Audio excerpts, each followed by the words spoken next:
Hi, this is Khushbu with a new chapter which is arithmetic progressions. So first of all, what arithmetic progressions is? Arithmetic progressions क्या है?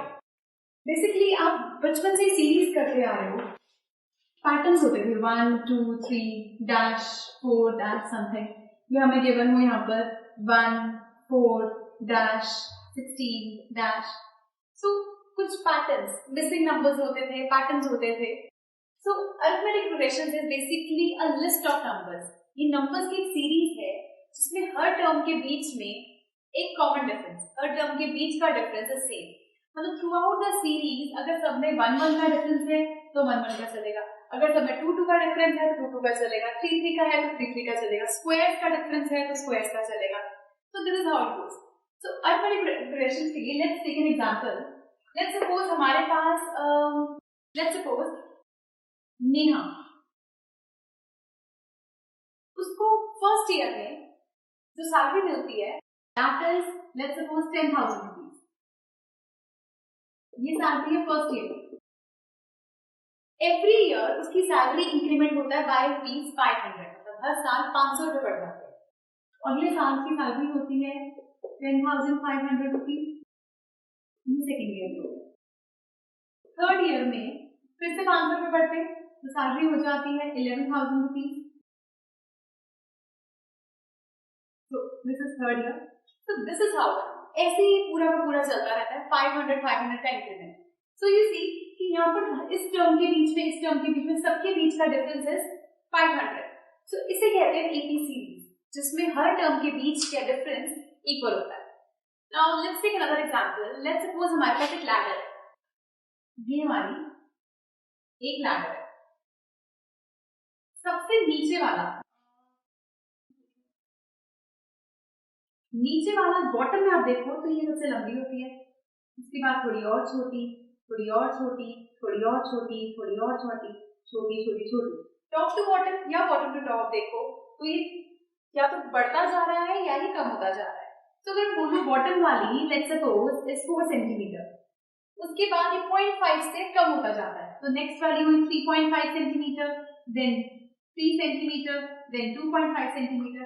सो ऐसे ऐसे करते हुए बीच का common difference, हर किसी के बीच का difference is same, again 0.5. Let's take another example. अगर let's suppose Preeti is a girl. जब वो बहुत छोटी थी, लेट्स सपोज जब 1 ईयर की थी, तब उसकी मॉम ने उसके लिए मनी बॉक्स बनाया. उसने फर्स्ट ईयर में डाले उन्होंने 100 रुपीज. देन एवरी ईयर उसके अंदर 50 रुपीज और ऐड करती. तो सेकेंड ईयर जब वो 2 इयर्स की होगी तो वहां पर होंगे 150 रुपीज. जब वो 3 इयर्स की होगी तो वहां पर होंगे 200 रुपीज. जब वो 4 इयर्स की होगी तो होंगे 250 रुपीज. तो अगेन कॉमन डिफरेंस 50-50 का डिफरेंस चल रहा है. तो एपी सीरीज एक ऐसी सीरीज है जिसमें लिस्ट ऑफ नंबर्स के बीच में जितने भी नंबर्स हैं उनके बीच का difference remains the same, difference same रहेगा. So now let's try the questions based on these situations. This is the question from exercise 5.1 of NCERT, page number 99. This is first question. In which of the following situations does the list of numbers involved make arithmetic progression and why? आपको इन situations में देखना है कि किसके अंदर AP series बनती है और क्यों. The taxi fare after each kilometer, when the first fare is ₹15 for the first kilometer, ₹8 for each additional kilometer. हमें बताया एक टैक्सी फेयर, आपने टैक्सी ली, पहला किलोमीटर का तो द फर्स्ट किलोमीटर आपको 15 रुपए पे करने.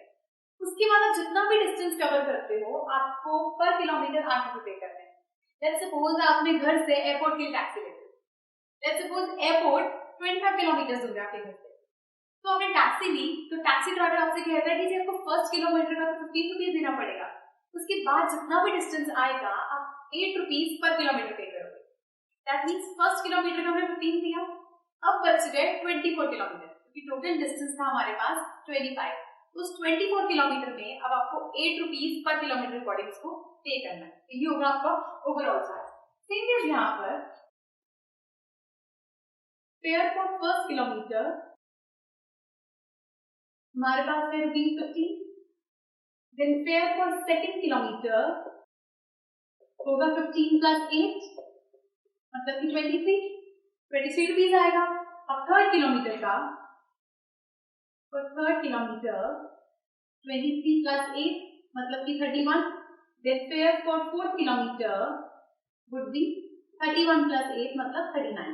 तो ये सीरीज है 15, 23, 31, 39। Now you see सबके बीच में डिफरेंस 8 का है।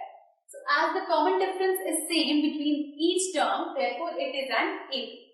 तो हम लिखेंगे the given series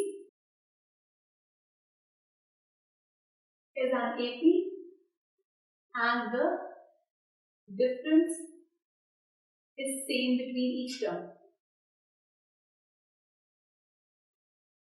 Now, part number second, the amount of air present in a cylinder when a vacuum pump removes 1/4 of the air remaining in the cylinder at a time।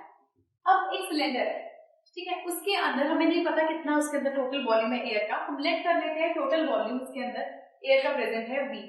तो total volume हमने मान लिया, late कर लेते हैं total volume भी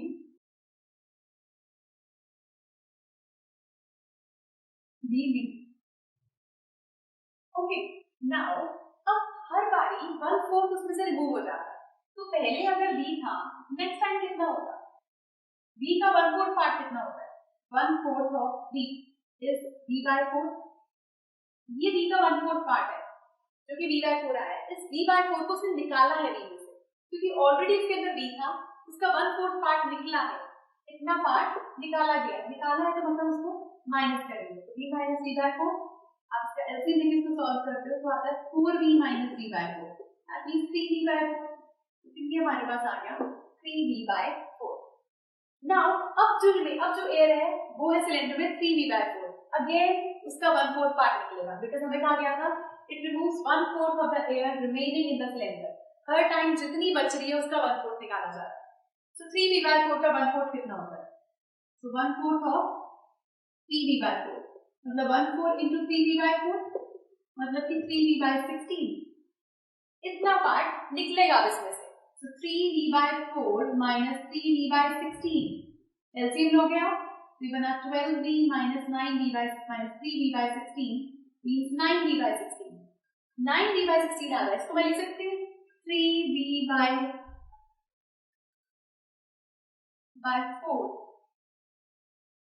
So every time you see यहाँ पर इसका 1/4 हमने निकाला 3V/4 का, तुम्हारे पास 3V/16।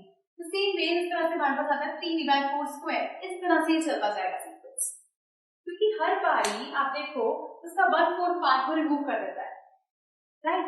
सो 1/4 उसका रिमूव हुआ, पहले उसमें आप माइनस करोगे, पहले उसको निकालोगे मल्टीप्लाई करके एंड देन आप उसको उससे सबट्रैक्ट करोगे। इस तरह से सीक्वेंस चलेगी, but you see difference same नहीं आएगा सब में, इन सब का कॉमन डिफरेंस सेम नहीं है, therefore it is not an AP।